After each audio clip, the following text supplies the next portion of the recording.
బాపట్ల జిల్లా చీరాల గడియార స్తంభం సెంటర్లో శ్రీ వీరరాఘవ స్వామి ఆలయ నూతన నిర్మాణ పనులకు ఘనంగా భూమి పూజ చేశారు. ఎమ్మెల్యే ఎంఎం కొండయ్య తన భార్య బాలకొండంతో కలిసి ఈ కార్యక్రమానికి హాజరై శంకుస్థాపన శిలాఫలకాన్ని ఆవిష్కరించారు. అనంతరం ఆలయ నిర్మాణానికి ప్రత్యేక పూజలు నిర్వహించారు. ప్రభుత్వం నుంచి మంజూరైన 72 లక్షలతో పాటు దాతల సహకారంతో కలిపి మొత్తంగా 2 కోట్ల వ్యయంతో ఈ నూతన ఆలయాన్ని నిర్మిస్తున్నట్లుగా ప్రకటించారు. విశ్వరూపగో సంవ్యయస్వ విభావసో త్రయంబకే దేవీ నారాయణ నమోస్తుతే లక్ష్మీనారాయణాభ్యాం నమః.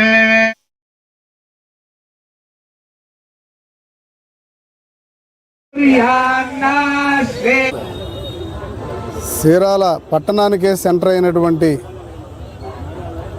గడియార స్తంభం సెంటర్లో ఎన్నో సంవత్సరాలుగా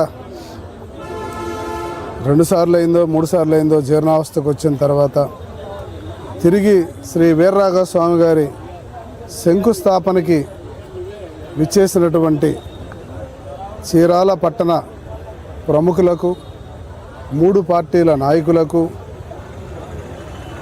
అలాగే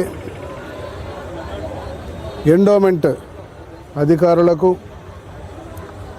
అలాగే ప్రస్తుత ఈ గుడి చైర్మన్గా ఉన్నటువంటి శ్రీ మామిడాల శ్రీనివాస్ గారికి, ఈనాడు అతిపెద్ద డోనర్ అయినటువంటి శ్రీ కుర్రా హనుమంతరావు గారు, లక్ష్మీకుమారి, అలాగే అనేక మంది పెద్దలు వచ్చున్నారు. వాళ్ళందరికీ కూడా ముందుగా నా నమస్కారాలు.